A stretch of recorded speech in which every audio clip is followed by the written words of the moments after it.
감사합니다. 오늘 주시는 하나님 말씀 보겠습니다. 신약 성경 요한복음 15장 1절로 14절 말씀을 함께 보겠습니다.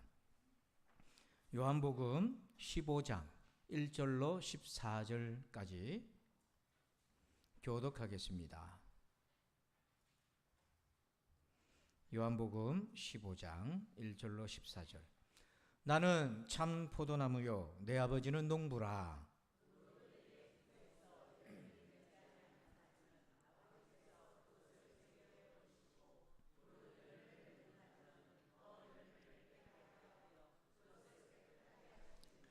너희는 내가 일러준 말로 이미 깨끗하여졌으니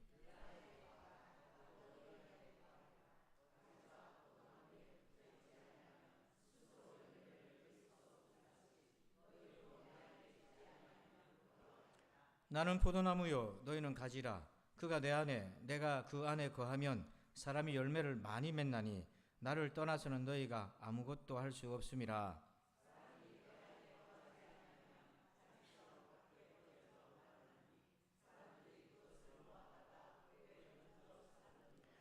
너희가 내 안에 거하고 내 말이 너희 안에 거하면 무엇이든지 원하는 대로 구하라. 그리하면 이루리라.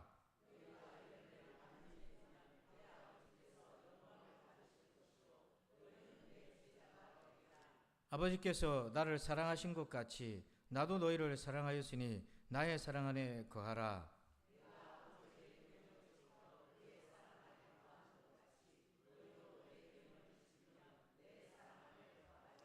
내가 이것을 너희에게 이름은 내 기쁨이 너희 안에 있어 너희 기쁨을 충만하게 하려 함이라.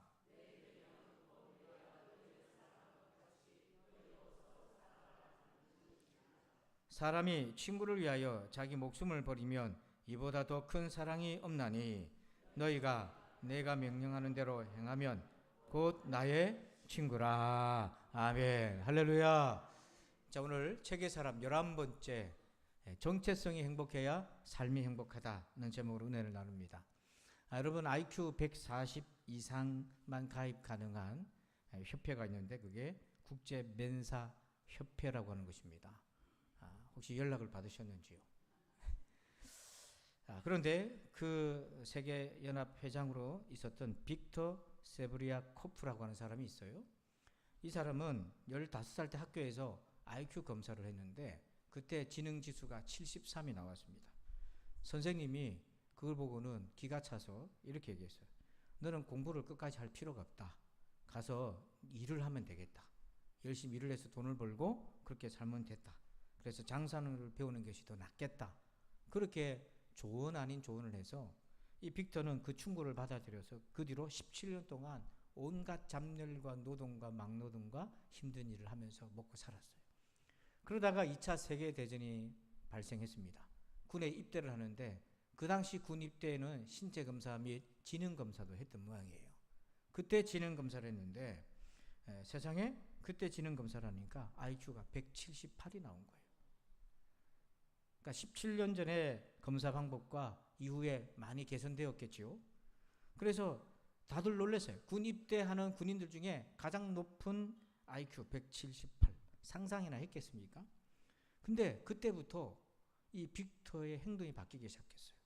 그전에는 전능하다고 하는 자아상을 가져서 난 이것밖에 안 돼. 이것만 해도 난 잘하는 거야.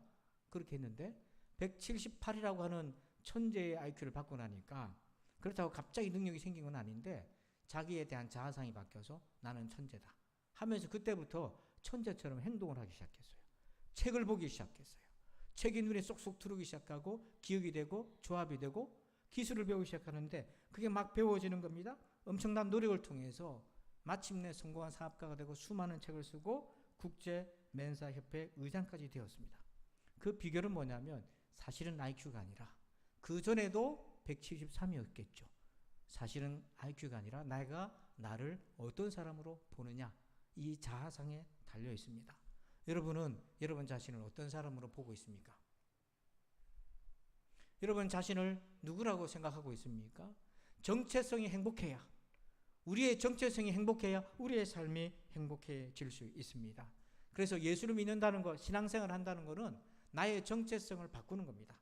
이전에는 부모님이 뭐 하시고 내가 어디까지 배웠고 내 외모가 어떻고 이런 것들로 나의 정체성이 만들어졌다면 예수님을 믿으면 이제 예수 안에서 나라는 존재를 다시 보게 되는 것이죠.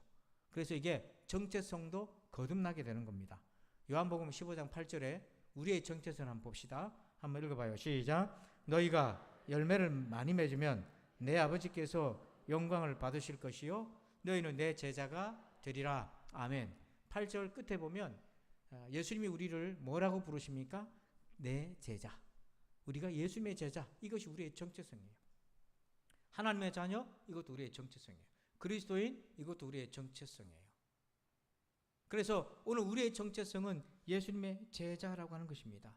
저나 여러분이나 어디에 있든지 우리는 누구라고요? 예수님의 제자입니다. 우리는 누구라고요? 예수님의 제자입니다. 잊지 마시길 바랍니다. 아무도 없는 그 순간에도 우리는 예수님의 제자입니다. 그런데 내가 예수님의 제자인 줄 어떻게 알아요? 교회 다니는 걸 보고 알 수 있습니까? 그렇지 않아요. 열매를 봐야 됩니다. 열매를 보면 이 사람이 제자인지 아닌지 우리가 알 수 있어요. 자, 어떤 열매입니까? 12절을 같이 봅시다. 시작. 내 계명은 곧 내가 너희를 사랑한 것 같이 너희도 서로 사랑하라 하는 이것이니라. 아멘. 제자이면 반드시 맺게 되는 열매가 있어요. 그게 바로 사랑의 열매입니다. 하나님이 주시는 사랑의 열매, 그 열매를 맺게 되어 있어요. 그러니까 오늘 저와 여러분들이 얼마나 충성스러운 예수님의 제자인지를 어떻게 알 수 있냐면 우리의 입술의 말이 아니라 우리의 사랑의 열매를 보면 알 수 있습니다. 그래서 지금 이 순간 우리 각자가 한번 돌아보십시오. 나는 사랑의 열매를 얼마나 맺어가고 있고 어떻게 맺어가고 있는가. 내가 지금 어떻게 해야 사랑의 열매를 많이 맺는, 그래서 예수님이 기뻐하는 제자가 될 수 있나.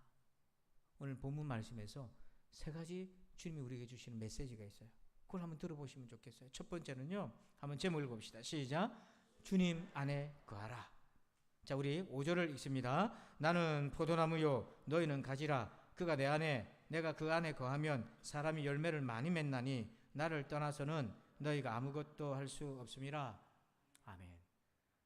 나를 떠나서는, 예수님을 떠나서는 너희가 아무것도, 여기서 아무것도라는 말은 사랑의 열매를 말합니다. 그거 맺을 수 없다는 걸 얘기해 주고 있어요. 거꾸로 말하면 우리가 사랑 열매를 맺으려면 예수님 안에 있어야 됩니다. 포도나무에 가지가 있는데 그 가지에서 포도 열매가 맺히는데 이 가지가 포도나무에 떨어져 나오면 그 가지 자체에 무슨 능력이 있어요? 아무 능력이 없어요. 그와 마찬가지로 우리가 사랑 열매를 맺으려면 반드시 포도나무이신 예수님께 우리가 붙어 있어야 돼요. 예수님 안에 있어야 돼요. 자, 우리가 예수님 안에 있는다는 게 뭘 의미하는 거죠? 예수님을 찾는 걸 얘기합니까? 예배를 드리는 걸 얘기합니까? 예수님이 구체적으로 이렇게 말씀하셨어요. 9절. 자, 여러분들만 한번 읽어주실까요? 시작.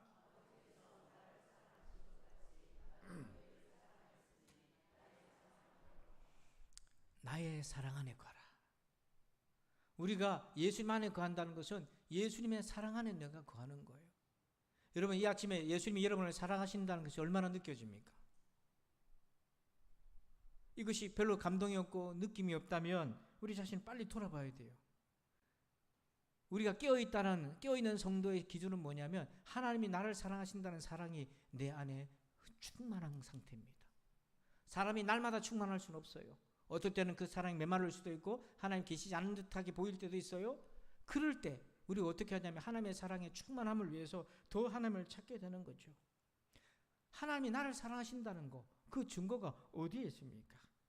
하나님의 사랑의 출발점은 바로 십자가예요. 요한일서 3장 16절에 이렇게 얘기합니다. 그가 우리를 위하여, 예수님이 나를 위하여 목숨을 버리셨으니 내가 이로써 그 십자가로서 사랑을 알고, 이렇게 말합니다.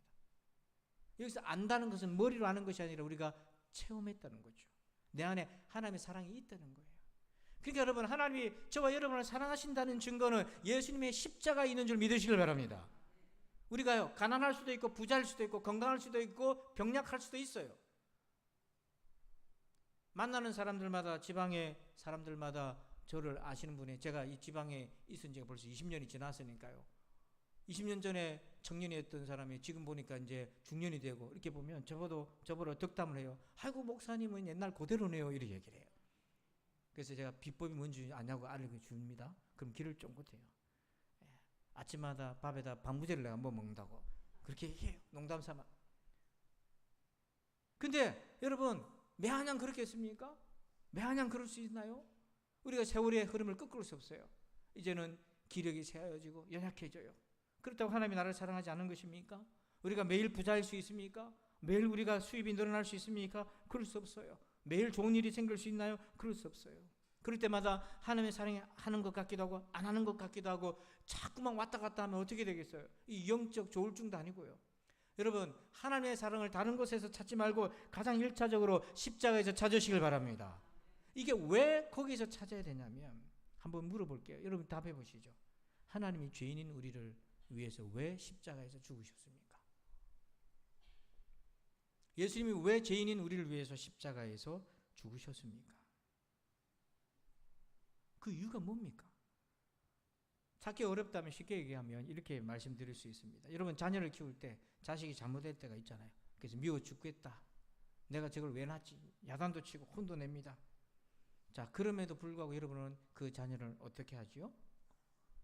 용서하지요. 왜 용서합니까? 사랑하니까. 사랑하니까 용서하는 겁니다. 그래서 부모는 자식을 끊임없이 용서해 왔어요. 그래서 부모는 끊임없이 자녀를 사랑했기 때문에 용서해 왔어요. 그래서 우리가 사랑한다는 걸 어떻게 알 수 있냐면 내가 잘못했을 때의 반응을 보면 알 수 있어요. 범죄한 죄인을 사랑하는 방법은 용서밖에 없어요. 그래서 베드로가 예수님께 따지듯 질문했습니다. 마태복음 18장 21절에 그때 베드로가 나와 이르되 주여, 형제가 내게 죄를 범하면 몇 번이나 용서해 주리이까? 7번까지 하오리까? 도대체 내가 왜 용서해 줘야 됩니까? 예수님, 용서의 횟수가 아니라 용서해야 될 근본적 이유를 묻는 거예요. 내가 왜 용서해 줘야 됩니까? 여러분, 사랑하는 만큼 용서할 수 있습니다. 누군가를 용서가 안 됩니까? 사랑하지 않기 때문이에요. 그만큼. 1 정도 잘못했을 때는 용서할 수 있어요. 3, 4가 올라가면 힘들어요. 갈등합니다. 그럼에도 불구하고 그를 사랑하면 용서할 수 있어요. 오늘 이 불가능한 일을 가능하게 하시는 분이 있어요. 바로 우리 안에 거하시는 하나님의 사랑입니다. 죄인인 우리를 위해 아들을 십자가에 내어주신 것은 사랑입니다. 그래서 주님이 내게 주신 이 사랑을 떠나서는 내가 도대체 누군가를 사랑할 수 없어요. 부모님께 받은 사랑, 친구로부터 받은 사랑 가지고는 누군가를 사랑할 수 없어요. 하나님이 주신 사랑 안에 머물러야 사랑할 수 있어요. 그를 긍휼히 여길 수 있고 용서할 수 있어요. 리처드 크래쇼라고 하는 분이 쓴 시에 값비싼 거래라고 하는 시에 이런 구절이 있어요. 주님, 사람이 무엇입니까? 어찌하여 인간 때문에 주께서 그토록 값비싼 대가를 치르셨습니까? 인간이 망한 데에서 주께서 이루실 것이 무엇입니까? 주님, 사람이 무엇이기에 아무것도 아닌 것을 그토록 비싼 값을 치르고 사셨습니까? 제가 어떤 책을 보니까, 그러니까 역행의 힘이라는 책을 보니까 그 안에 자수성가한 사람 얘기가 나와요. 그래서 그가 아주 독서를 통해 삶의 원리를 깨닫고 그래서 자수성가하고 그걸 이제 사람들에게 알리니까 젊은 청년들 사업가들이 그 방법대로 해서 돈을 벌었어요. 그래서 그게 너무 고마워서 어떤 청년은 5천만 원을 벌었는데 너무 고마워서 1,000만 원을 송금을 했더래요. 그 사람 책 보고 실행들 했더니 돈이 벌려서 그 안 보내도 되는데 1,000만 원을 보냈답니다. 자기 돈 5천만 원 벌게 해준 그분이 너무 고마워서 1,000만 원도 보냈는데요. 여러분, 주님은 우리를 위해서 돈 얼마를 벌게 하신 정도가 아니라 저와 여러분의 영혼을 살리셨어요. 구원하여 주셨습니다. 우리 오늘 최집사님 기도하실 때 떨리는 목소리 그러잖아요. 주님이 아니면 아무것도 아니라고요. 주님 우리를 떠나시면 우리에게 남아있는 건 영원한 형벌밖에 없다고요. 이런 아무것도 아닌 우리를 위해 왜 그렇게 값비싼 대가를 치르셨습니까? 그 답은 한 가지입니다. 하나님이 우리를 사랑하시기 때문입니다. 여러분, 이 사랑에 충만하시길 바랍니다. 이 사랑에 충만하시길 바랍니다. 두 번째는요, 제목을 봅니다. 시작. 죄에서 자유하라. 자, 우리 2절 말씀을 읽어요. 무릇 내게 붙어 있어 열매를 맺지 아니하는 가지는 아버지께서 그것을 제거해 버리시고 무릇 열매를 맺는 가지는 더 열매를 맺게 하려 하여 그것을 깨끗하게 하시느니라. 아멘. 여러분, 하나님은 열매 맺지 않는 가지는 버리세요. 그 열매는 사랑입니다. 그런데 열매를 맺는 가지는요, 열매를 맺는 사랑 열매를 맺어가는 성도는 더 많은 열매를 맺게 하기 위해서 도와주시는데, 가지에 있는 불필요한 것들, 영양분을 뺏어가는 것들, 죄악들을 제거해 주신다고 되어 있어요. 깨끗하게 해줘요. 왜 그렇습니까? 죄가 사랑을 막습니다. 우리 안에 죄가 들어오면 사랑의 열매를 맺지 못하게 만듭니다. 생각해 보십시오. 가인이 동생을 미워하는 죄를 지었습니다. 그랬더니 그를 더 이상 사랑할 수 없고 오히려 그 죄 때문에 아벨을 죽이게 되었습니다. 요셉의 10명의 형들이 요셉을 미워하는 죄를 지었습니다. 그러자 그들의 안부를 물으러 아버지를 대신하여 온, 즉 아버지가 오는 것과 마찬가지입니다. 아버지를 대신했으니까. 그런데 요셉을 노예로 팔아버렸습니다. 그의 아버지를 팔아버린 것과 같습니다. 사울이 다윗을 미워하는 죄를 지었습니다. 그로 인해서 사위이자 아들 같은 다윗을 아끼고 사랑하기보다는 죽이려고 혈안이 되었습니다. 이처럼 죄는 사랑을 막습니다. 왜 그렇습니까? 죄라는 속성 때문에 그래요. 로마서 5장 21절에 죄의 속성이 나오는데 우리 빨간 글씨만 한번 읽어볼까요? 시작. 죄가 사망 안에서 왕노릇한 것 같이. 죄는요, 사망으로 끌고 가요. 영혼육의 사망으로 우리를 끌고 가요. 우리의 영이 죽고 생각이 죽고 육신이 죽고 영원한 죽음으로 끌고 가요. 그런데 그 과정에서 죄는 왕노릇합니다. 왕노릇한다는 게 뭐냐면 우리를 지배한다는 것입니다. 처음에는 그 죄가 좋아서 혹은 그 이유가 있어서 내가 그 죄를 붙잡았지만 시간이 지나면 그 죄가 나를 붙잡아요. 그게 왕노릇입니다. 그때부터는 죄악의 열매를 맺게 됩니다. 아무리 신자라 할지라도 그런 일이 일어나게 됐어요. 그래서 죄로부터 자유해야 돼요. 어떻게 자유합니까? 어떻게? 자, 2절 말씀을 다시 보면 빨간 글씨만 읽어봅시다. 2절에 시작. 아버지께서 그것을 깨끗하게 하시느니라. 누가 깨끗하게 해주셔요? 내가 할 수 없어요. 만약에 저와 여러분이 스스로 자기 힘으로 내게 있는 죄를 깨끗하게 할 수 있다면 예수님 필요 없습니다. 내 힘으로 하면 되는 거니까. 자기 구원을 이루면 됩니다. 치유의 시작은, 성결의 시작은 아버지께서 그것을 제거해 주실 수 있다라고 고백하고 아버지 하나님께 나아가는 겁니다. 농부가 포도나무 가지에 포도가 연걸었는데 보니까 이 더 열매를 맺을 수 있는데 벌레가 먹고 있어요. 근데 여러분, 가지가 스스로 자기 힘을 빼가지고 그 벌레를 걷어낼 수 있나요? 그렇지 않아요. 농부가 부지런히 그 가지를 살펴서 없앨 건 없애고 도와줍니다. 그것처럼 내 힘으로 죄를 제거할 수 없어요. 하나님의 능력만이 죄와 나의 사랑 열매를 맺지 못하게 막는 모든 불필요한 것들로부터 자유하게 도와주시는 것은 하나님만이 하실 수 있어요. 여러분, 그 은혜를 입으시기를 바랍니다. 그러면 그 은혜를 얻기 위해서 내가 해야 될 일이 있어요. 내가 해야 될 일. 그게 뭡니까? 요한복음 3장 21절 한번 읽어볼까요? 시작. 우리가 어디로 가야 됩니까? 빛으로 가야 돼요. 빛으로 간다는 것이 예수님께 나온다는 건데 구체적으로 뭘 의미하냐면 예수님께 가까이 몸은 와 있지만 어둠 가운데 여전히 있는 사람이 있어요. 그렇지만 빛으로 오는 사람이 뭐냐면 하나님께 자기의 죄를 고백하는 것입니다. 그게 빛 가운데로 가는 거예요. 그래서 회개하고 죄로부터 돌아서도록 하나님께 능력을 구하는 것입니다. 성령의 도움을 구하는 것입니다. 여러분, 사도행전 1장 8절에 성령이 너에게 임하시면 너희가 뭘 받고? 권능을 받고 예루살렘과 온 유다와 사마리아와 땅끝까지로 내 뭐가 된다? 증인된다. 그때 그 권능의 1차적 권능은 죄를 이길 권능을 얘기하는 거예요. 앞에 서 있는 제가 아무리 달변가고 말씀을 준비해서 잘 전한다 할지라도 제가 제 가운데 넘어지면 누가 그 말씀을 듣겠습니까? 그래서 빛 가운데로 날마다 나가는 시간이 필요해요. 저도 여러분과 똑같은 사람이기 때문에. 근데 이 고백에는 놀라운 은혜가 있어요. 어떤 은혜가 있냐면 죄를 고백한다는 것은 우리의 신앙 고백과 마찬가지예요. 왜냐? 하나님만이 나의 죄를 용서하시고 내 죄로부터 건지실 수 있다고 믿기 때문에 할 수 있는 것이 죄를 하나님 앞에 고백하는 거예요. 이게 빛 가운데로 가는 겁니다. 마가복음 5장 9절에 예수님이 귀신 들린 사람을 치유해 주실 때 했던 일이 있어요. 이에 물으시되 내 이름이 무엇이냐 물었어요. 그 안에 있는 귀신의 존재의 이름을 물었어요. 그랬더니 군대입니다 하고는 그 군대가 돼지떼로 들어가잖아요.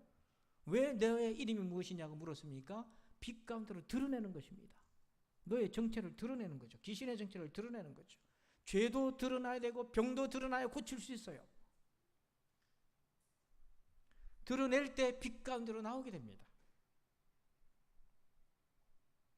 그게 능력이에요. 그래서 사단이 제일 싫어하는 것이 있어요. 어둠의 권세가 제일 싫어하는 것이 있어요. 드러내는 걸 제일 싫어해요. 드러내면 어둠의 권세는 능력을 상실합니다. 제니 앨런이라는 분이 쓴 당신의 머릿속에서 나오라는 책에 보면 이런 부분이 있어요. 아무한테도 말하지 않은 마지막 2%를 털어놓으라.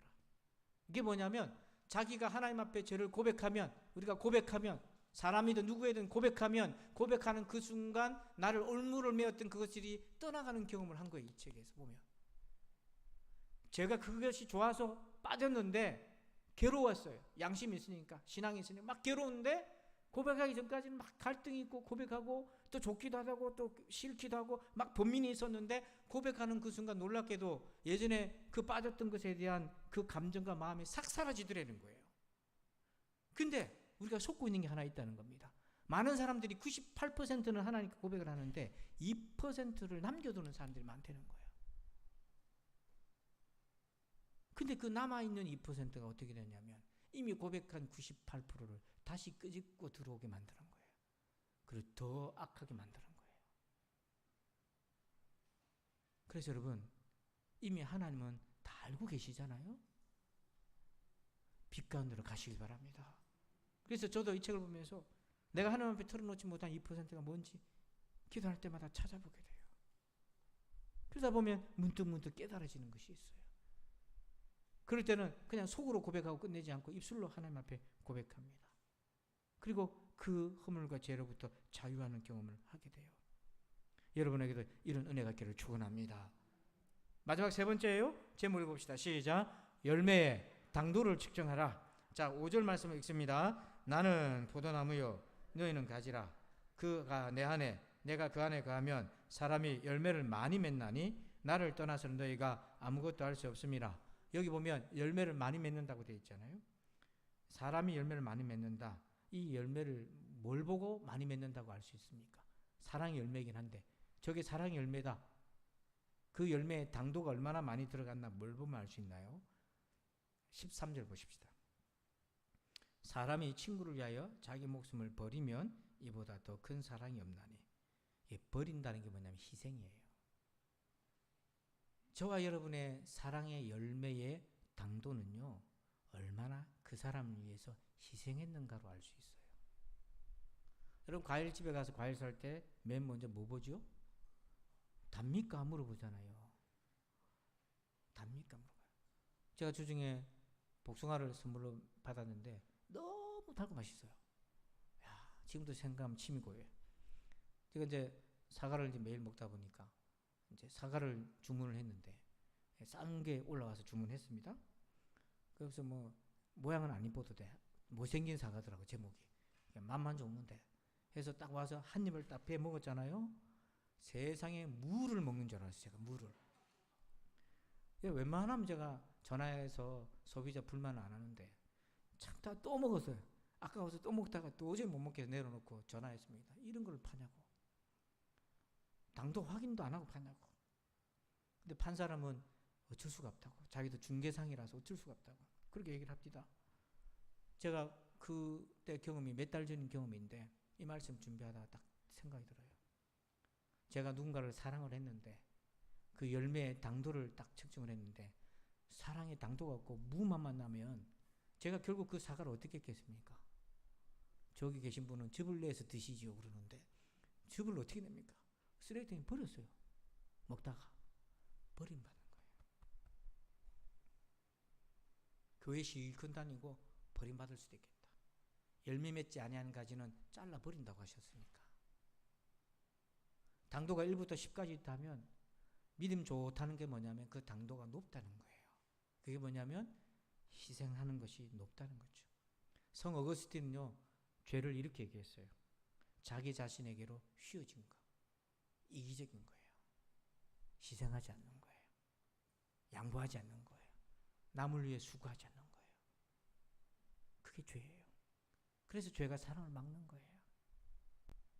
그런데 우리가 중생하고 하나님의 사랑이 충만하면 휘어진 것이 어디로 향합니까? 하나님께로 향하고 사람들에게 향하고 이웃에게 향하게 돼요. 그래서 에베소서 5장 2절에 이렇게 얘기합니다. 그리스도께서 너희를 사랑하신 것 같이 너희도 사랑 가운데 생활하라. 그는 우리를 위하여 자신을 버리사 향기로운 제물과 희생 제물로 하나님께 드리셨느니라. 하나님이 그 아들 통해 우리를 사랑하신 게 뭐냐면 자신을 버려서 희생 제물이 되어 주셨어요. 내가 입술로 사랑한다고 하면서 그 사람을 위해서 얼마나 내가 희생했는가. 내가 입술로 그 사람을 좋아한다고 얘기하면서 그 사람의 짐을 얼마나 나누어 줬는가. 내가 그 사람을 사랑한다 하면서 그 사람의 필요한 도움의 손길을 얼마나 내밀었는가. 데살로니가 1장 3절에 이런 표현이 나와요. 너의 믿음의 역사와 사랑의 수고. 바울이 데살로니가 성도들이 참 믿음 생활을 잘한다는 소문을 들었는데 그들의 특징 중에 하나가 뭐냐면 믿음의 역사, 믿음으로 일했고 사랑의 수고. 이 수고라는 단어가요, 일하라는 단어가 있는데 2차적인 의미는 뭐냐면 고생, 고충, 마음고생 이런 것이 있어요. 우리가 사랑 없이 누군가 때문에 속상하고 고생하면 상급이 없어요. 그냥 그건 괴롭고 스트레스만 받은 거예요. 그래서 그냥 교회 안 가고 싶은 거죠. 그 사람 안 보고 싶은 거죠. 근데 그 사람을 사랑하려고 애를 쓰다가 생기는 고생과 고충은 상급이 있어요. 그 상급이 나에게 돌아오는 거예요. 나의 사랑의 당도가 깊어지기 시작하는 거예요. 그래서 여러분, 사랑한다 말하면서 희생이 없다면 사랑이 아닌 거예요. 그렇게 보니까 저도 너무 부끄러운 거예요. 당도가 너무 수준이 많이 떨어졌다는 생각이 많이 들어요. 여러분, 인공지능 요즘 유행이잖아요. 챗 GPT가 책을 썼다고 전에 말씀드렸는데 거기에 이런 구절이 있어요. 우리의 삶에서 가장 중요한 사람들은 누구냐? 종종 우리가 기꺼이 희생하는 사람들이다. 여러분의 인생에, 저와 여러분 인생에 내게서 가장 소중한 사람들이 누군가 하고 살펴보려면 내가 희생할 수 있는 사람입니다. 그거 보면. 그래서 저는 우리 교회 어떤 성도를 보면 정말 남편을 사랑하는 것 같아요. 그를 위해 너무 많은 희생을 하시더라고요. 힘들고 어려울지만은 기도하면서 힘을 얻어서 섬기고 돕더라고요. 여러분이 말은 사랑한다면서 그를 위해 정말 그만큼의 당도를 가지고 있는가를 살펴봐요. 가족도, 교인도, 일터도 마찬가지입니다. 여러분, 정체성이 행복해야 삶이 행복해요. 우리의 정체성은 다른 것이 아닙니다. 예수님의 뭐예요? 제자, 하나님의 자녀, 크리스찬입니다. 우리는 어디서도 이 정체성을 바꾸면 안 됩니다. 내가 주님의 제자인 줄 어떻게 합니까? 열매를 보면 알 수 있어요. 사랑의 열매. 그 열매 맺으려면 어떻게 해야 됩니까? 세 가지를 꼭 기억하십시오. 첫 번째는요, 주의 사랑 안에 날마다 거하세요. 두 번째는 죄에서 자유하셔야 돼요. 세 번째는 열매의 당도를 늘 측정하세요. 내가 얼마나 희생하고 섬기고 있는지. 그래서 저와 여러분이 사랑의 열매를 많이 맺는 예수님의 제자가 되어가기를 주 이름으로 축원합니다. 아버지 하나님 감사합니다. 정체성이 행복하여야 삶이 행복하다. 이 말씀을 오늘 받았습니다. 우리가 누구입니까? 예수님의 제자인 것을 깨닫고 고백합니다. 과연 제자인지를 어떻게 합니까? 주여, 열매를 통해 안다고 하셨는데 이 사랑의 열매를 맺어가게 도와주시옵소서. 예수님의 이름으로 기도하옵나이다. 아멘. 다 함께 자리에 일어나시겠습니다.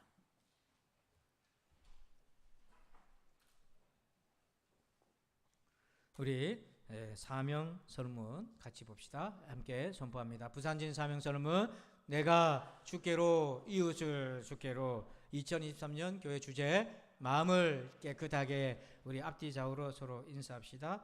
정체성이 행복해야 삶이 행복합니다. 한번 인사합시다. 정체성이 행복해야 삶이 행복합니다. 한 번 더 인사합시다. 사랑의 열매를 많이 맺읍시다. 인사합시다. 아멘. 우리 1장 찬양 드리겠습니다.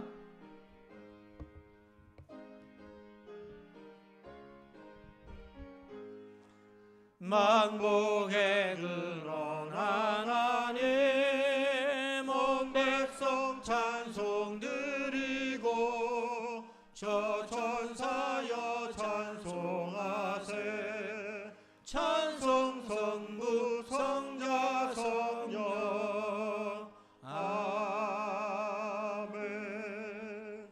이제는 우리 구주 예수 그리스도의 은혜와 하나님 아버지의 그 크고 놀라우신 사랑하심과 성령님의 감화 감동 교통 은혜 충만하심의 역사하심이 정체성이 행복해야 삶이 행복하다는 말씀 아래 사랑의 열매를 많이 맺어가는 제자로서 살아가기로 결단하고 헌신하는 우리 모든 성도들 위해 이제부터 영원토록 함께 계실지어다. 아멘.